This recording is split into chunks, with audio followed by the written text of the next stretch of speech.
નમસ્તે, જય શ્રી કૃષ્ણ મિત્રો. કથા શ્રવણ યુટ્યુબ ચેનલમાં આપ સૌનું સ્વાગત છે.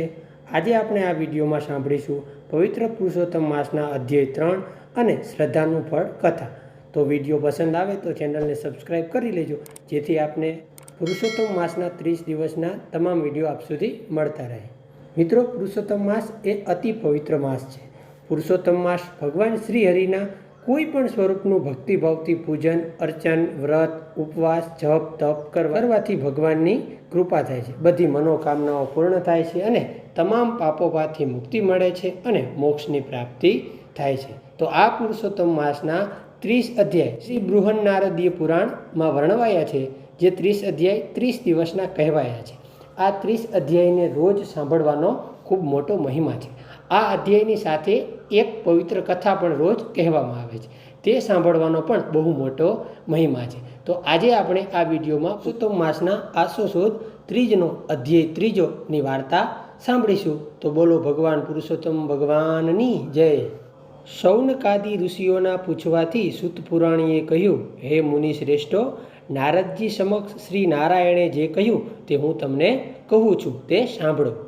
ભગવાન નારાયણે નારદજીને ઉદ્દેશીને કહ્યું, હે બ્રહ્માપુત્ર નારદ, આ કથા શ્રી કૃષ્ણએ યુધિષ્ઠિરને કહી હતી. આ કથા શ્રવણના ફળ સ્વરૂપ તેઓ કૌરવોના ત્રાસમાંથી મુક્ત થઈ સુખ શાંતિ પામ્યા હતા. દુષ્ટ દુર્યોધન આદિ કૌરવોએ પાંડવોને કષ્ટ આપવામાં કંઈ કચાશ રાખી ન હતી. તેઓને લાક્ષાગૃહમાં બાળી નાખવાનો પ્રપંચ કર્યો. પાંડવો સાથે જુગટું રમી અને કપટથી તેમને હરાવ્યા. દુઃશાસન દ્રૌપદીને ભરસભામાં તેનો ચોટલો ખેંચીને લાવ્યો અને તેને નગ્ન કરવાની પેરવી કરી. દ્રૌપદીની પ્રાર્થના સાંભળી શ્રી કૃષ્ણે 999 વસ્ત્રો પૂરી અને દ્રૌપદીની લાજ જાળવી. શરત પ્રમાણે પાંડવો 13 વર્ષ સુધી વનમાં રહ્યા. પાંડવો કામ્યક વનમાં રહેતા હતા. ત્યાં શ્રી કૃષ્ણ તેમને મળવા આવ્યા. કોપાયમાન અને નારાજ થયેલા શ્રી કૃષ્ણને અર્જુન હાથ જોડીને કહેવા લાગ્યા, હે પ્રભુ, આપ કોપાયમાન ન થાઓ. આપ જગતના પાલન કરતા કહેવાઓ છો. આથી આપ શાંતિ ધારણ કરો અને અમે આપને શરણે છીએ. અર્જુનની નમ્ર વાણી સાંભળીને શ્રી કૃષ્ણનું ક્રોધી સ્વરૂપ બદલાઈ ગયું. હવે તેમણે હાસ્યસહ અર્જુનને કહ્યું, અર્જુન, હું મારા કષ્ટ સહન કરી શકું છું, પરંતુ મારા ભક્તોના એક રાઈના દાણા જેટલા દુઃખને પણ હું મેરુ સમાન સમજું છું. મારા ભક્તોના દુઃખ દૂર કરવા માટે અજન્મા હોવા છતાં જન્મ લઉં છું. હવે તમારા દુઃખો થોડા સમયમાં દૂર થશે. માનવીને સુખ, દુઃખ, હાનિ, લાભ કર્મના ફળ રૂપે મળે છે. આ કર્મના બંધનો દૂર કરવા માટે માનવીએ ધર્મ, વ્રત અને તપ દ્વારા શરીર અને આત્માને પવિત્ર બનાવવા જોઈએ. હવે પછી જે મહિનો આવે છે તેને અધિક માસ કહેવામાં આવે છે. આ માસમાં વ્રત, નિયમ, ધ્યાન આદિ કરવાથી તેના પ્રભાવે ફરી તમારું રાજ્ય, સુખ, વૈભવ આદિ તમને પાછા મળશે. શ્રી કૃષ્ણના આ વચનો સાંભળી અને અર્જુને પૂછ્યું, આ અધિક માસ શું છે? તેનું શા માટે વ્રત કરવું? તેનાથી ફળની શી પ્રાપ્તિ થાય? એ બધું અમને વિગતે હે ભગવાન સમજાવો. શ્રી કૃષ્ણે તેને જવાબમાં કહ્યું, વર્ષ, માસ, દિવસ, પ્રહર, ઘડી, પળ અને વિપળ બધા કાળના વિભાગો છે.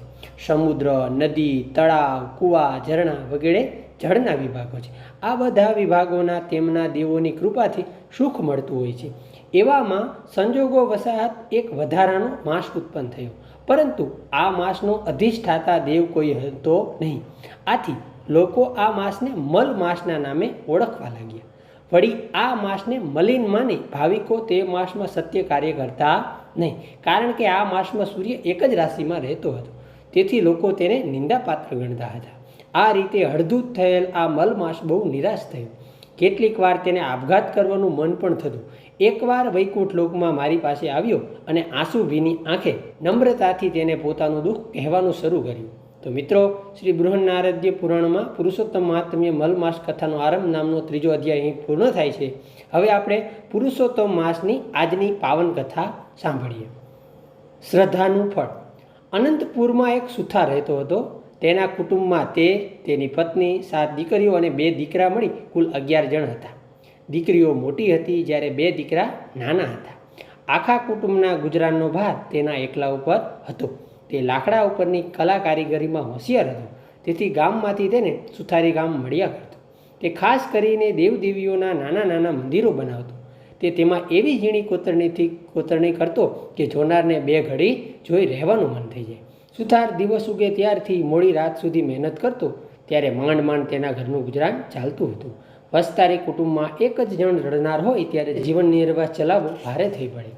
દીકરીઓ મોટી હોવાથી સુથારે સારા મુરતિયા શોધી અને પરણાવવા માંડી અને સાસરે વળાવવા માંડી.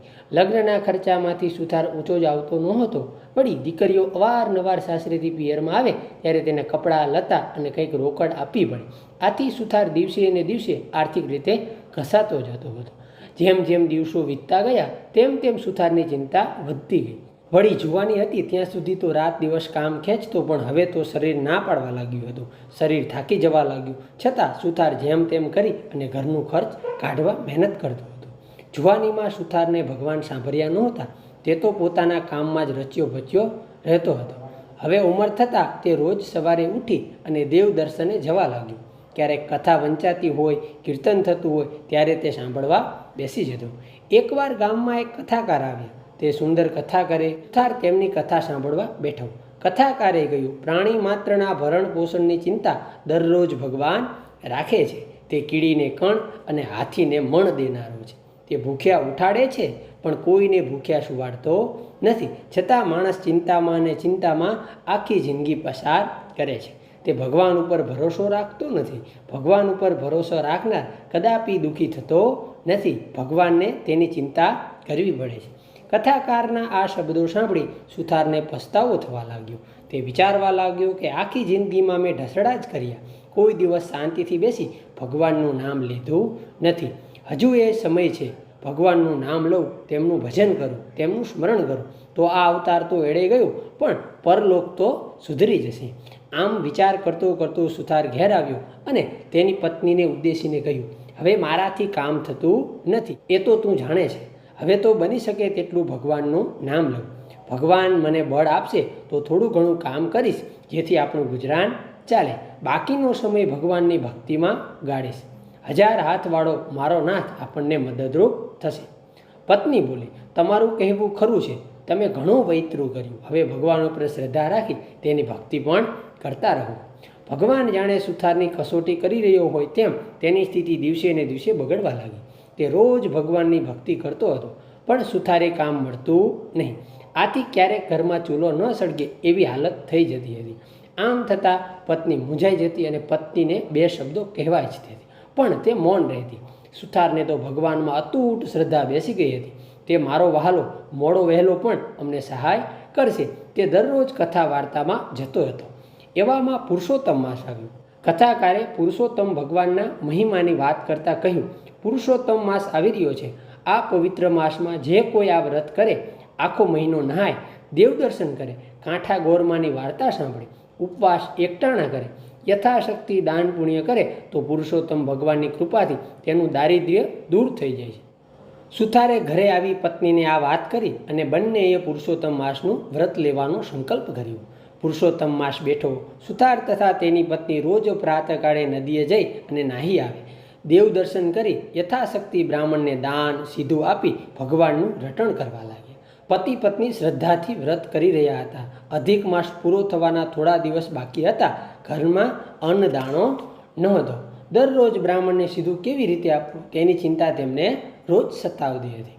એક દિવસ સુથાર વહેલો ઉઠી દિશાએ જવા જંગલમાં ગયો. તે ઢાળ પડતી જગ્યાએ હાજત કરવા બેઠો ને 2 દિવસના ઉપવાસ હતા.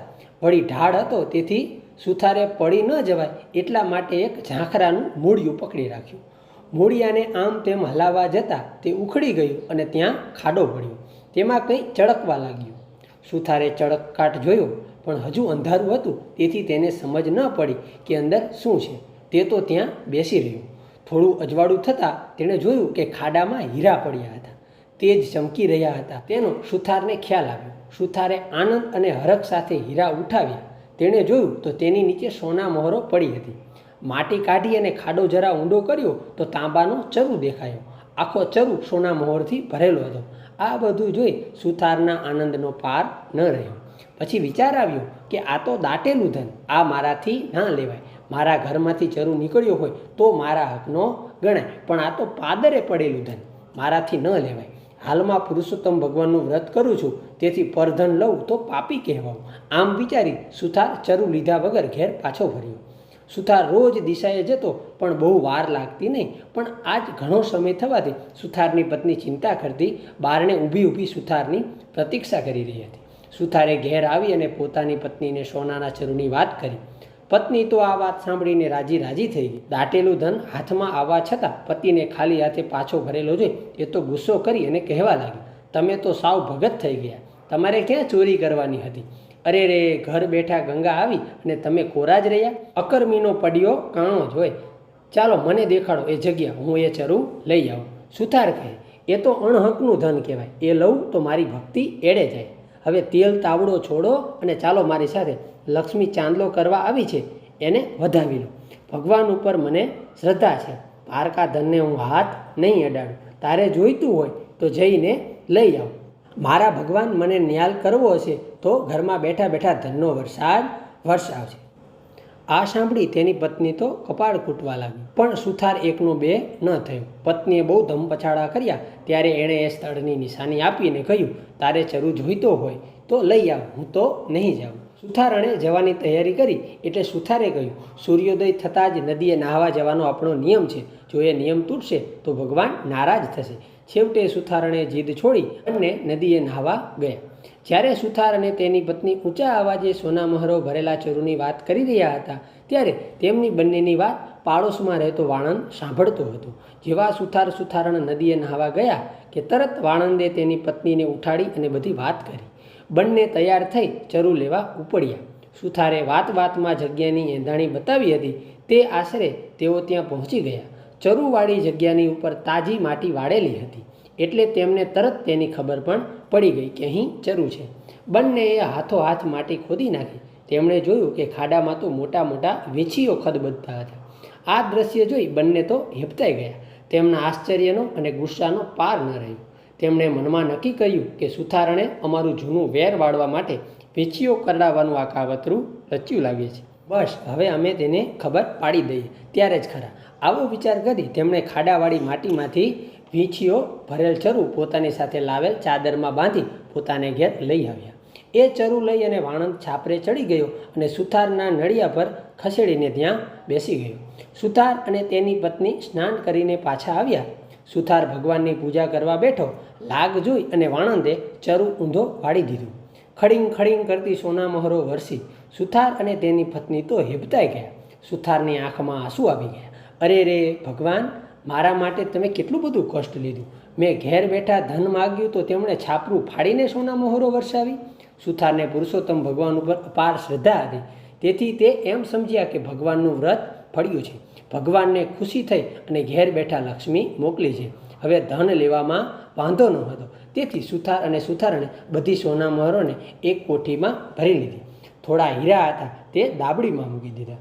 સુથારણ બોલી, હું તમારું કહેવું માનતી ન હતી, પરંતુ તમારી શ્રદ્ધા ફળી ત્યારે માનવું પડે છે કે ભગવાન ઉપર જે શ્રદ્ધા રાખે છે તે ક્યારેય ફળ્યા વગર રહેતી નથી. આ બાજુ અદેખો વાણંદ અને તેની પત્ની રાહ જુએ છે કે હમણાં સુથારના ઘરમાંથી બૂમાબૂમ થશે, રોકકળ થશે, ચીસો પડશે.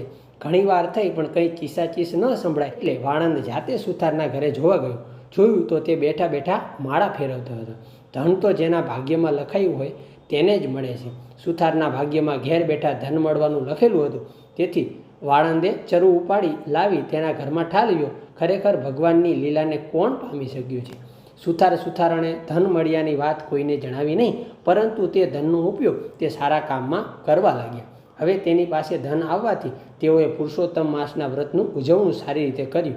ઘણા બ્રાહ્મણોને જમાડ્યા, દાન દક્ષિણા આપી અને અનેક સદાવ્રત બાંધ્યા. તેઓ હવે આખો સમય ધર્મ, ધ્યાન, કથા, કીર્તન અને ભગવાનના ભજનમાં આપવા લાગ્યા. હે પુરુષોત્તમ ભગવાન, તમે જે સુથારણને ફળ્યા એવા તમામ વ્રતમાં શ્રદ્ધા રાખનાર સર્વને ફળજો. બોલો શ્રી પુરુષોત્તમ ભગવાનની જય. મિત્રો, તમને અમારી આ વાર્તા ગમી હોય તો મારા વિડીયોને લાઇક કરજો, શેર કરજો અને અમારી ચેનલને સબસ્ક્રાઈબ કરી લેજો, જેથી તમને પુરુષોત્તમ માસના તમામ દિવસની કથા મળતી રહે.